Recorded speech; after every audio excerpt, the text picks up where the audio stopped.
est vivant. L'Éternel est bon. Amen.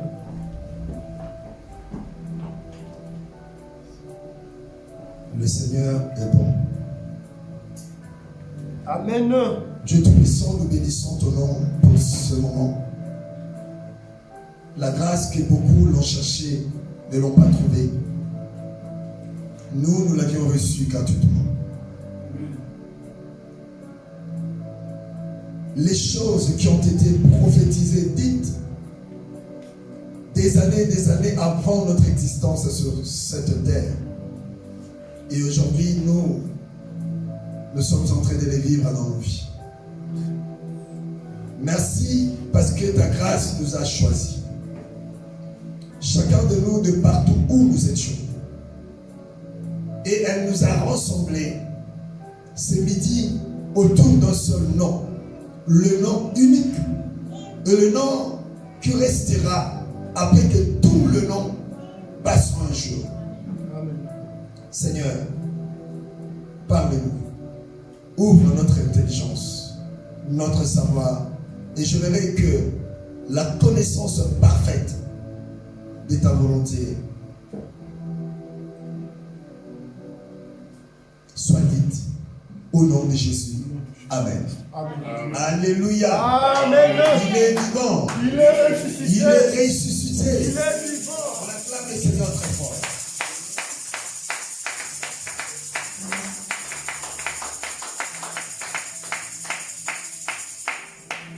Dieu soit béni. Amen. Le Seigneur est ici. Le Seigneur est parmi nous. Amen.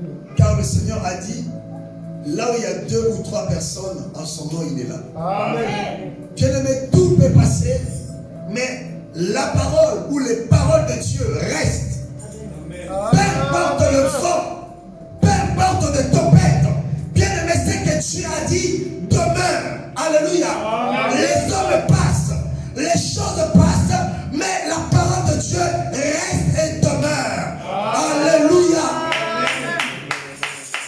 Et par cette parole, je vous l'ai dit que le Seigneur est ici. Le Seigneur est parmi nous. Et comme il est parmi nous, il a une parole spécifique pour chacun de nous ce midi. La parole qui changera, la parole qui transformera, la parole qui restaurera nos vies détruites. Et c'est au nom de Jésus. Amen. Amen. Le Seigneur nous a donné un thème, un grand thème, qui a fait le tour du ministère évangélique, les rachetés de l'Éternel. Que le Seigneur a voulu que nous puissions partager. Et qui a été déjà partagé partout dans nos assemblées. Et aujourd'hui, c'est notre tour.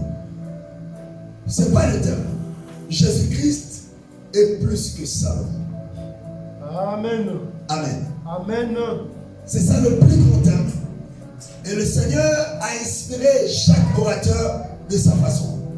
Et aujourd'hui, c'est notre tour de partager ce texte. Christ est plus que Salomon.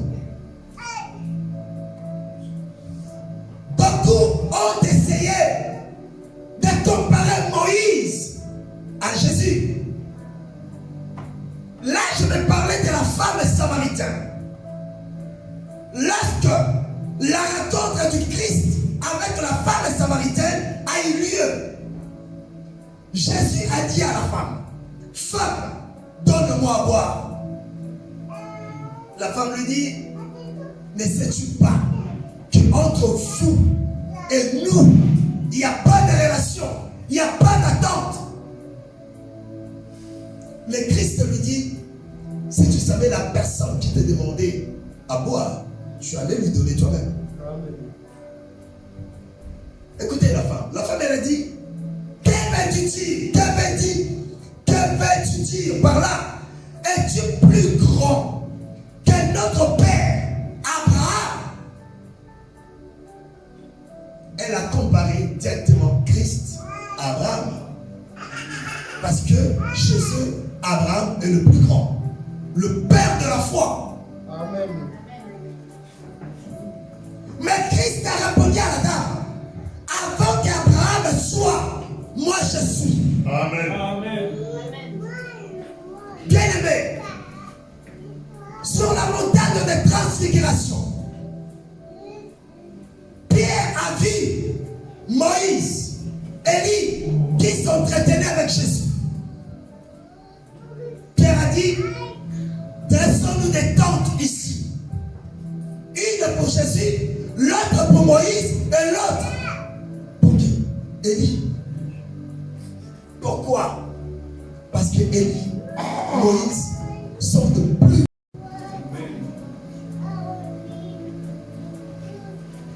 Voilà pourquoi Élisée demanda à Élie le double portion de son onction. Lorsqu'on parle de Élie, on ne parle pas de n'importe qui. Lorsque nous parlons, bien aimé, de Moïse, nous ne parlons pas de n'importe qui, mais nous parlons de plus grand prophète de tout le temps. Mais aujourd'hui, nous ne parlerons ni de Moïse, ni d'Abraham, mais nous parlerons de Salomon. Bien-aimé, depuis la nuit de temps jusqu'à la fin de temps, il n'y aura aucun homme riche, béni et sage comme Salomon. Alléluia. Depuis que le monde a existé, même Adam et Ève n'ont jamais été sages plus que Salomon. Alléluia. L'homme est parfait. Adam plutôt. La femme est parfaite. Ève. Mais la parole de Dieu nous dit, ils n'ont jamais eu la sagesse qu'avait Salomon. Amen. Alléluia. Amen.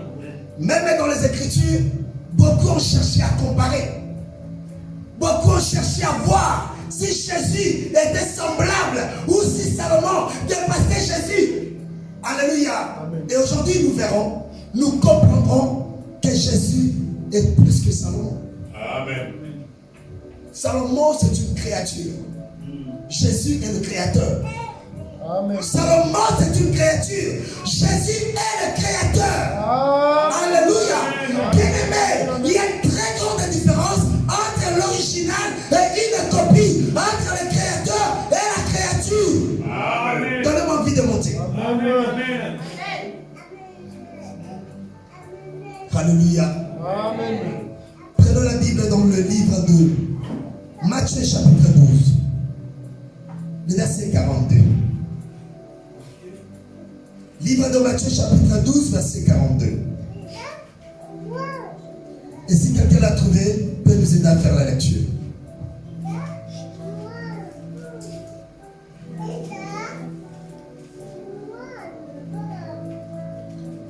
Matthieu chapitre 12, le verset 42.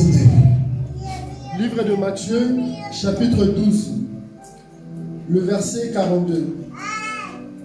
La reine du Midi se lèvera au jour du jugement avec cette génération et la condamnera, parce qu'elle vint des extrémités de la terre pour entendre la sagesse de Salomon.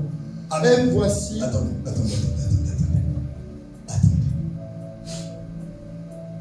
La parole de Dieu est puissante. Et lorsqu'elle sort, il faut que chacun de nous prête attention. Et que chacun de nous fasse des efforts de pouvoir la comprendre. Qu'elle nous dit la parole?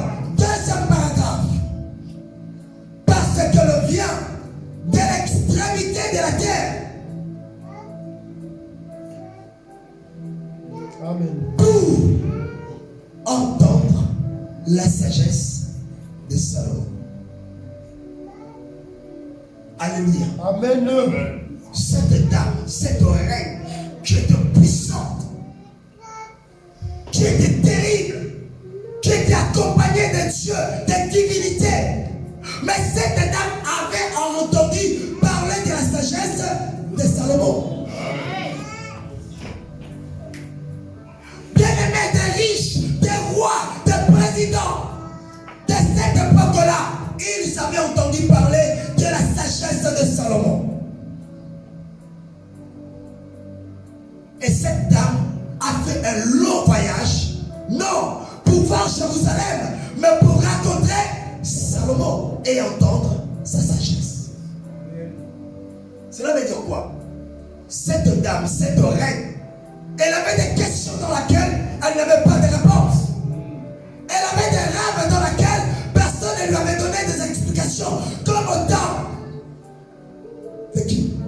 De Pharaon. Alléluia. Amen. Elle s'est posé des questions. Elle s'est demandé des choses. Elle avait des équations qu'elle ne savait pas résoudre.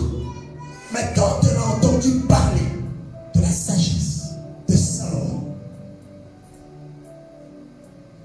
elle s'est déplacée. Elle est venue de l'autre côté pour aller en Israël, pour aller rencontrer, non Salomon, mais pour aller rencontrer la sagesse de Salomon. Amen. Aujourd'hui, beaucoup négligent la sagesse. Aujourd'hui, beaucoup préfèrent la richesse à la place de la sagesse. Aujourd'hui, beaucoup aiment la renommée à la place de la sagesse. Bien-aimé, tu peux être élevé, tu peux être riche, mais sans la sagesse, tu n'es rien.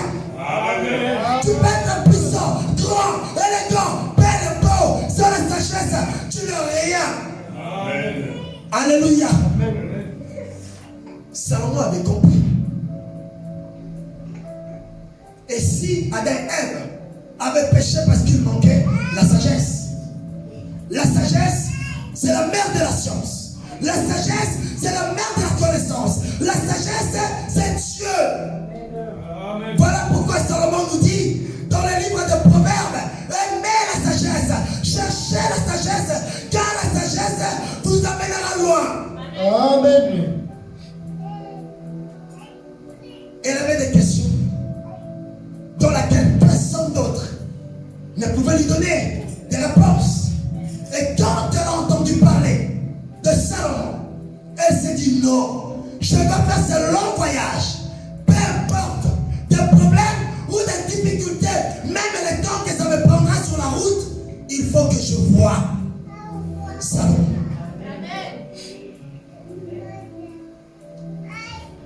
Alléluia. Elle était déterminée. Beaucoup d'entre nous ne le sont pas. Beaucoup d'entre nous ne le sont pas. Les gens courent derrière la richesse, derrière la beauté, derrière le monde ou la mode. Mais nous négligeons la sagesse, Amen. qui est la source de toutes les choses.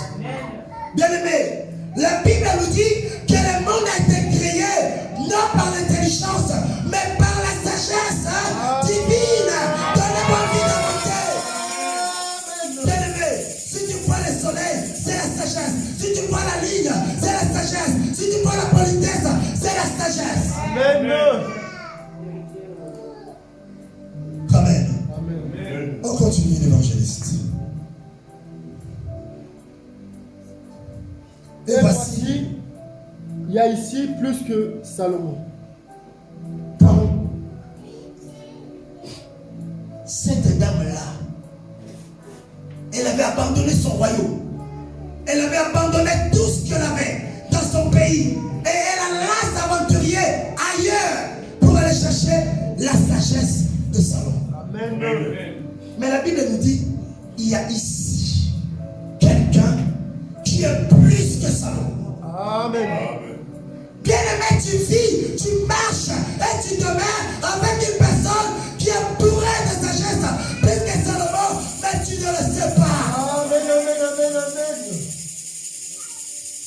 Nous, quand nous avons des problèmes, nous allons chercher des réponses chez des païens, chez des personnes qui n'ont même pas de sagesse, au lieu de demander à la personne qui vit dans nous, car lui, il est plus sage que Salomon. Car c'est lui qui avait donné la portion de sagesse à Salomon. Alléluia. Amen. 2 Chroniques chapitre 2. 2 Chroniques chapitre 1 plutôt.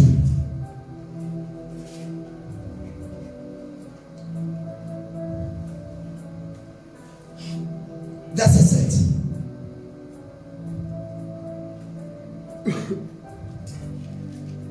Bien-aimé,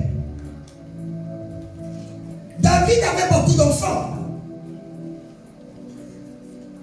Mais parmi ces enfants, il y en avait un qui s'appelait Salomon.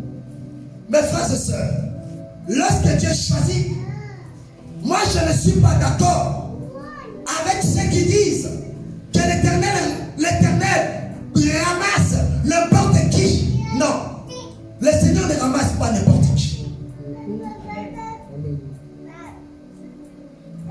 Vous pouvez être 10. Le Seigneur ne prendra pas les 10, mais le Seigneur sélectionne. Amen. La parole me dit dans le livre de Néhémie que Dieu avait choisi Abraham parce que Dieu avait trouvé le cœur d'Abraham disponible. Amen. Lorsque ton cœur est disponible, tu seras le lit de Dieu. Donne-moi envie de monter. Amen. Lorsque ton cœur est disponible, tu seras l'élu, le choisi du Seigneur. Amen. Mais lorsque ton cœur n'y est pas, que tu montes, tu descends, tu dors, tu chaînes, tu pars, tu reviens, tu ne seras jamais sélectionné. Amen.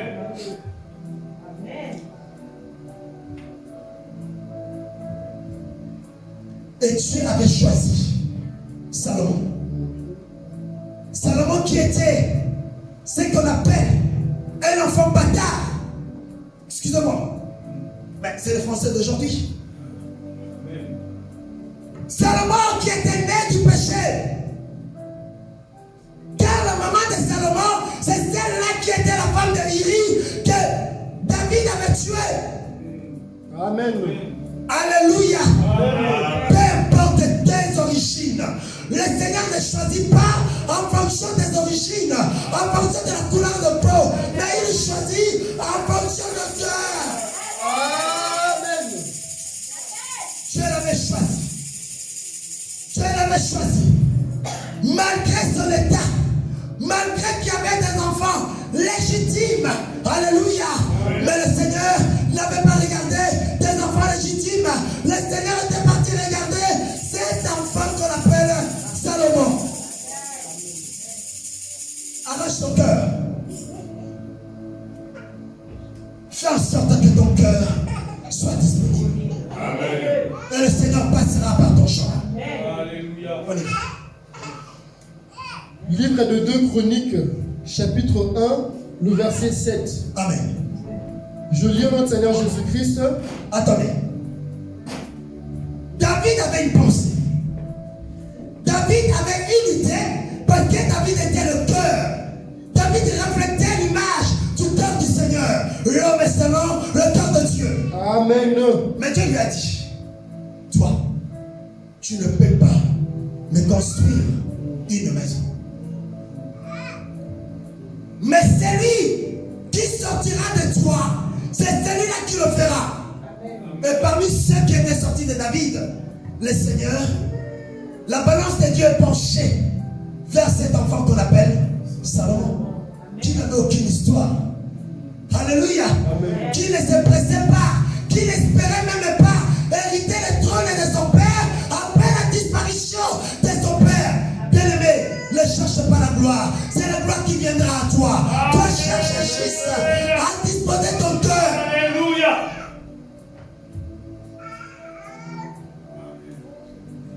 Pendant la nuit, Dieu apparut à Salomon. Attendez. Lorsque Salomon est devenu roi,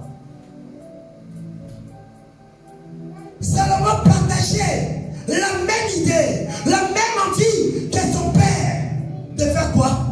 De construire un temple Amen. pour son Dieu. Amen. Amen. Et alléluia. Quelles sont tes envies? Aujourd'hui, si tu demandes beaucoup, qu'aujourd'hui, si le Seigneur te bénit, qu'est-ce que tu feras? Chacun de nous dira, la première des choses, j'achèterai un bateau. J'achèterai un avion. J'irai épouser des femmes que je vois à la télé. Alléluia. Amen. Mais lorsque Salomon est devenu roi, il n'a pas pensé à ça. La première des choses, il a pensé de construire une maison pour son Dieu. Amen. Le terrain de Dieu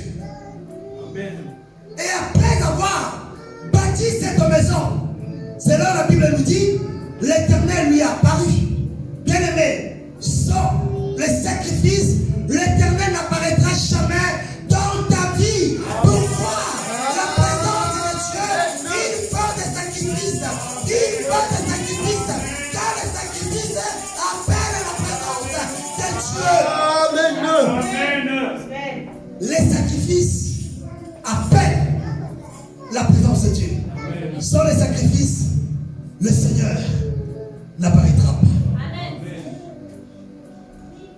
Même pour Abraham, il a fallu qu'il donne à manger au Seigneur. Et après, le Seigneur lui dit, l'année prochaine, même époque, ta femme aura un enfant. Amen.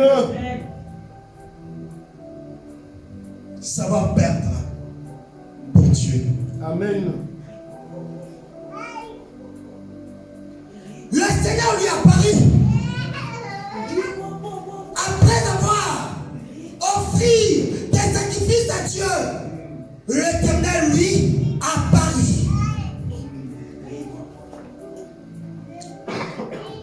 Pendant la nuit, Dieu apparut à Salomon et lui dit, demande-moi ce que tu veux que je te donne. Alléluia. Amen. Le Seigneur lui a apparu. Et le Seigneur lui dit, Salomon, demande-moi tout, Seigneur. Quelle grâce. Pourquoi je n'aurai pas cette grâce? Demande-moi tout ce que tu veux et je te le donnerai. Aujourd'hui, si on demande aux chrétiens, demande-moi tout ce que tu veux, je te donnerai. Il y a beaucoup qui demandent, je veux le mariage. Je veux être pasteur. Je veux avoir cette grosse voiture. Je veux avoir ça. Je veux avoir de l'argent. Alléluia. Amen. L'argent sans sagesse ne sert à rien. Amen. Le mariage sans sagesse, tu le perdras. Bien-aimé, l'entreprise sans sagesse, tu ne sauras jamais gouverner ceux qui travaillent avec toi. Pasteur, sans sagesse, tu n'iras pas loin. Amen. Mais tout dit, une personne intelligente, Salomon était déjà sage. Puisque Dieu lui demande de lui demander tout ce qu'il veut, et le Seigneur lui accordera. On y va. 8. Salomon répondit à Dieu, tu as traité David, mon père, avec une grande bienveillance, et tu m'as fait régner à sa place. 9. Maintenant, éternel Dieu, que ta promesse à David, mon père, s'accomplisse. Puisque tu m'as fait régner sur un peuple nombreux, comme la poussière de la terre. 10. Accorde-moi donc de la sagesse et de l'intelligence, afin que je sache me conduire à la tête de ce peuple. Amen. Amen. Amen. On se regarde. Écoutez, j'aimerais qu'on puisse comprendre. Dieu a demandé à Salomon, demande-moi tout ce que tu veux. Moi, je te le donnerai. Vous connaissez l'histoire de Salomon. Amen. Et avec ses frères, il y a eu ses frères qui ont cherché à le tuer. Il y a eu ses frères qui ont cherché à prendre sa place. Amen. Mais lorsque Dieu lui a demandé, demande-moi tout ce que tu veux, je te le donnerai. Salomon n'a pas demandé à Dieu, Seigneur, tue tous mes ennemis pour que ma gloire demeure, pour que mon trône demeure en paix. Alléluia. Mais il a dit, puisque tu m'as mis à la tête de ces grands peuples, donne-moi la sagesse pour mieux le gouverner. Ça devrait être la prière de tous les chrétiens. Amen. Puisque tu m'as donné ce mariage, oh Seigneur, donne-moi la sagesse afin de pouvoir bien. Amen. Puisque tu m'as donné cette entreprise, donne-moi la sagesse afin de pouvoir la diriger. Amen. C'est ce que beaucoup de nous ne font pas. Puisque tu m'as donné ce travail, Seigneur, donne-moi la sagesse de mieux faire. Amen. Amen. C'est-à-dire avec une femme de chambre, tu peux devenir grand ou grande. Tu peux aller loin. Mais il te faut simplement la sagesse. La sagesse est la clé de toutes choses. Amen.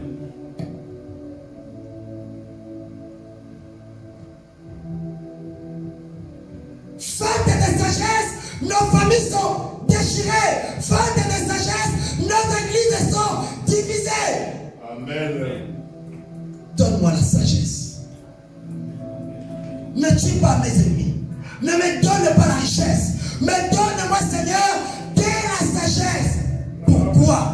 Afin de bien diriger ce peuple. Amen. Afin de se comporter bien. De se tenir bien.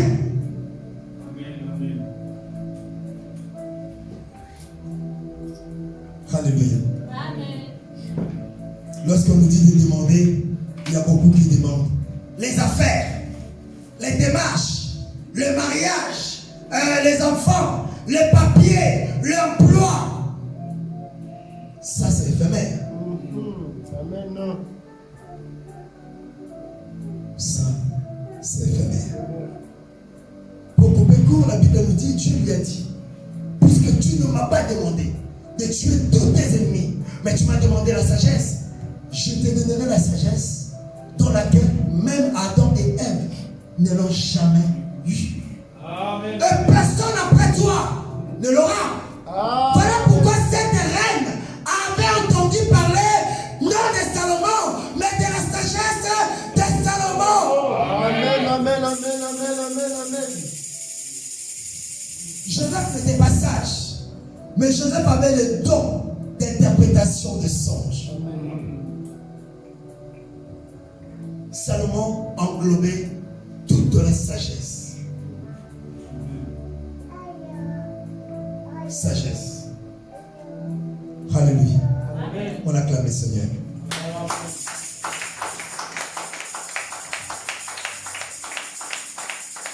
On y va dans le livre de 1 Roi, chapitre 3. Puisqu'on parle de Salomon. 1 Roi, chapitre 3. À partir du verset 16.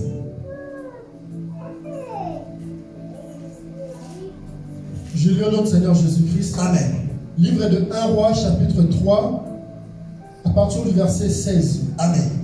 Alors 2 femmes prostituées vinrent chez le roi et se présentèrent devant lui. 2 femmes prostituées.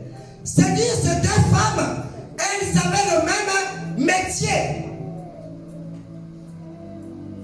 Elle vient devant le roi. On y va? L'une des femmes dit: Pardon, mon Seigneur, moi et cette femme, nous demeurions dans la même maison, et je suis couché près d'elle dans la maison. 3 jours après, cette femme est aussi accouchée. Nous habitions ensemble, chacun étranger n'était pas avec nous dans la maison. Il n'y avait que nous 2. Le fils de cette femme est mort pendant la nuit parce qu'elle s'est couchée sur lui. Elle s'est levée au milieu de la nuit. Elle a pris mon fils à mes côtés, tandis que ta servante dormait, et elle a couché dans son sang. Amen. Et son fils. Amen. On va Amen. continuer. Alléluia. Amen. 2 femmes prostituées sont venues voir le roi. Lui a dit, on a le même métier de prostituée. Nous habitons ensemble. Nous avions accouché ensemble. Différence de 3 jours. Amen. Et dans la maison où nous habitons, il n'y avait pas d'étrangers. Il n'y avait que nous 2. Mais pendant la nuit, pendant que nous dormions,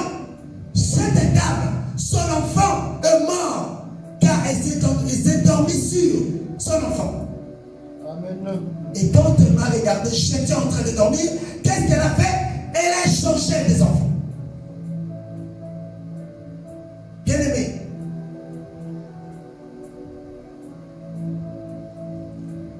le chrétien dort. Beaucoup de choses qui se passent dans nos vies, ça se déroule la nuit. Le diable change beaucoup de choses dans nos vies pendant la nuit. Le diable détruit, les sorciers détruisent beaucoup de choses dans nos vies pendant la nuit. Lorsque tu dors, pendant qu'elle dormait, c'est en ce moment-là que sa voisine a échangé des enfants. Amen. Le diable a pris ta fécondité et elle t'a donné à la place la stérilité. Car tu as dit, dans le pays de Dieu, il n'y aura pas de stérile et il n'y aura pas de femme qui avorte. Le diable a pris ta bénédiction et t'a donné la malédiction. Et il a pris ta bonne santé et t'a donné la maladie. Bien-aimé, le diable rôde tout autour de nous. Vous voyez la montre? L'aiguille ne s'arrête pas. Qu'on dort, qu'on se lève, qu'on aille travailler, qu'on soit dans le transport, l'aiguille ne fait que tourner. Tel est le diable. Il tourne, il tourne, il tourne, comme un lion juste. Et il attend. Lorsque tu seras endormi, lorsque tu seras endormi, cela ne veut pas dire forcément que la nuit. Le diable attend la moindre distraction, elle rentre. Et lorsque le diable rentre dans la vie d'une personne, il ne vient pas pour jouer, il vient pour détruire, égorger et tuer. Aujourd'hui, il y a beaucoup de personnes dans lesquelles le diable s'est installé dans leur vie, dans leurs activités, dans leurs démarches, dans leurs études.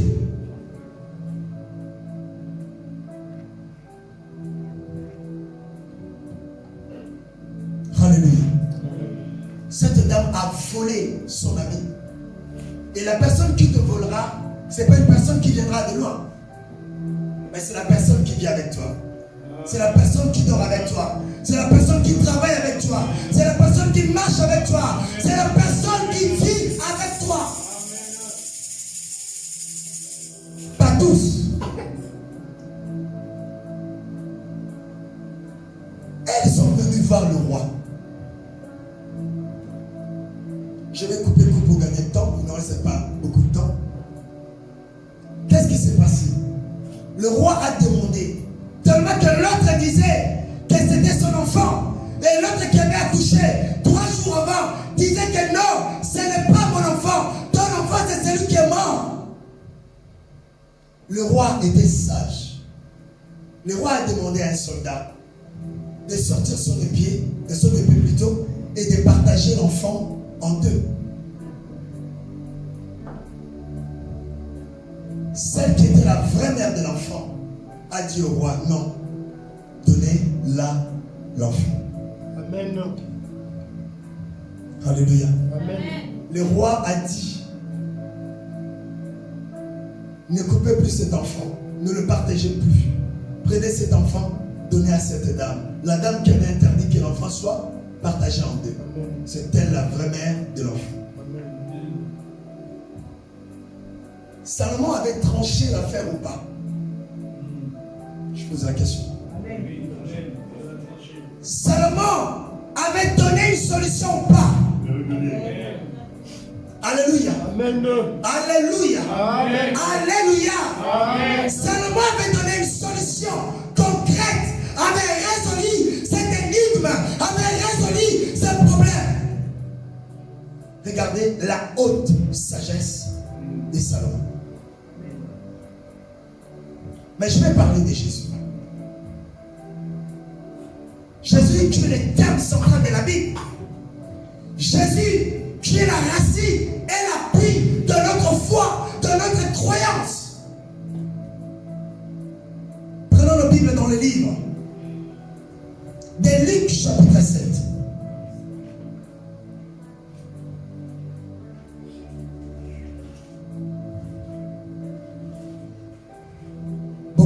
que Jésus est leur ami. Beaucoup essaient de comparer Jésus avec des créatures. Nous verrons. Le verset 11.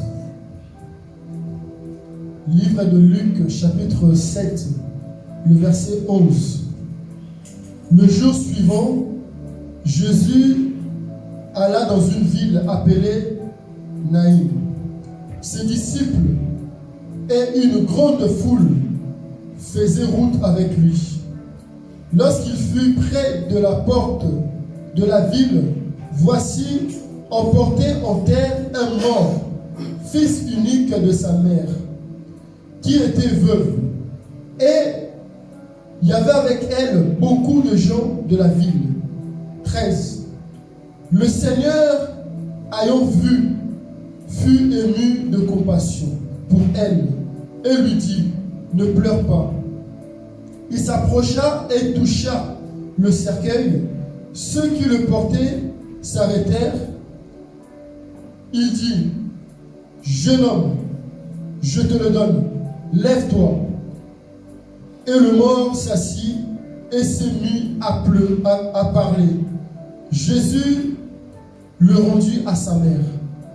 Tous furent saisis de crainte et ils glorifiaient Dieu, disant, un grand prophète apparut parmi nous et Dieu a visité son peuple. Est-ce que quelqu'un peut acclamer la parole?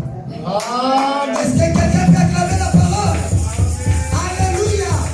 Jésus est plus que Salomon. La Bible nous dit le jour suivant, Jésus se rendait dans une ville qui s'appelait Naïm. Juste dans l'entrée de la ville, Amen. il y avait un groupe de personnes qui accompagnaient un jeune homme qui était décédé. Un jeune homme qui était fils unique ou enfant unique de sa mère. Et sa mère qui était veuve. Alléluia. Il y avait des gens qui pleuraient avec cette dame. Il y avait des personnes qui accompagnaient cette dame. Ah, c'est triste, hein? Sois forte. Le Seigneur fera. La personne qui a fait comme ça à cet enfant le payera. Ah! Mais personne ne pouvait donner solution au problème de cette dame.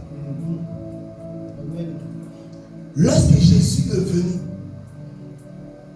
Jésus n'a pas demandé qui a fait ceci ou qui a fait cela. Mais Jésus a dit à la dame, la veuve, ne pleure pas. Amen. Ne pleure pas. Essuie tes larmes. Amen. Alléluia. Amen. C'est quoi ton problème? C'est quoi ton problème? Qu'est-ce qui te fait pleurer? Il y a beaucoup qui pleurent parce que l'âge avance, mais les choses n'avancent pas. Amen. Parce que l'âge avance, mais je ne me marie pas. Parce que l'âge avance, mais je n'ai pas un travail stable. Parce que l'âge avance, mais ma vie n'est pas stable. Et beaucoup pleurent. Et aujourd'hui, le Seigneur te dit, ne pleure pas. Amen. Amen. Ne pleure pas, parce que je suis plus que Salomon. Alléluia. Amen. C'est quoi la différence? Salomon avait tranché le problème. Mais Salomon manquait la puissance de ressusciter l'enfant qui était mort. Amen. Salomon avait tranché le problème dans toute honnêteté et dans toute injustice. Mais Salomon n'avait pas le pouvoir de ramener à la vie quelqu'un qui était mort. Amen. Mais écoutez Jésus. Jésus a simplement touché le cercueil et il a dit, jeune homme, lève-toi. Amen. Christ est plus que Salomon. Amen. Salomon est mort avec sa sagesse. Et Salomon n'a jamais été ressuscité. Amen. Salomon n'a jamais été au ciel. Alléluia. Salomon est mort avec sa sagesse. Et Salomon n'a jamais été au ciel. Amen. Mais Christ, il est celui qui vient du ciel, qui est descendu sur terre et qui est reparti dans les cieux. Alléluia. Christ est la personne, lorsqu'elle vient, elle donne la solution. Salomon avait donné la solution à moitié. Car il avait réussi à remettre l'enfant à la propriétaire et celle qui avait perdu. Et celle qui avait perdu parce que son enfant était mort. Dans laquelle elle avait donné la mort à son enfant accidentellement. Alléluia. Amen. Ne compare pas Jésus avec qui que ce soit. Amen. Amen. Moïse est mort. Il a été enterré. Amen. Élie est mort. Jean-Baptiste. Alléluia. Daniel, Meshach, Shadrach, Abednego, c'est des histoires anciennes. Mais Christ, il était mort. Premier jour, deuxième jour, troisième jour, il était ressuscité de mort. Non par la force d'une personne, non parce que quelqu'un est venu le faire sortir de là, mais il était sorti par sa propre puissance. Alléluia. Alléluia. Jésus est plus que ça. Amen. Oh, gloire à toi, Seigneur. Jésus est le créateur. Salomon est la créature. Amen. De Genèse à Apocalypse, ça ne parle que du Christ. Ésaïe a prophétisé. Jésus a dit, avant qu'Abraham soit, moi je suis. Il a été dans l'Ancien Testament. Il est dans le Nouveau Testament et il sera dans l'Apocalypse. Amen. Car il est le premier et le dernier, le commencement et la fin. Amen. Lorsque Marie et Marthe sont venus voir Jésus, Seigneur, si tu étais là, notre frère ne serait pas mort. Jésus a dit dans Jean chapitre 11, le verset 25, il a dit, Marthe, Marie, Marthe, Marie, Marie, Marthe, moi, je suis la résurrection. Jésus n'avait pas dit, mon Père est la résurrection. Mais Jésus a dit, moi, je suis la résurrection et la vie. Même si quelqu'un est mort, il vivra par moi. Amen. Jésus est la résurrection. Amen. Il peut ressusciter tout ce qui est mort dans ta vie. Amen. Amen. Il peut ressusciter tes études. Il peut ressusciter ton rêve de jeunesse. Il peut ressusciter tes projets. Tes projets que tu avais faits et jusqu'à présent il n'y a rien. Il peut ressusciter car rien n'est impossible à lui. Jésus peut ressusciter et lorsqu'il ressuscite, la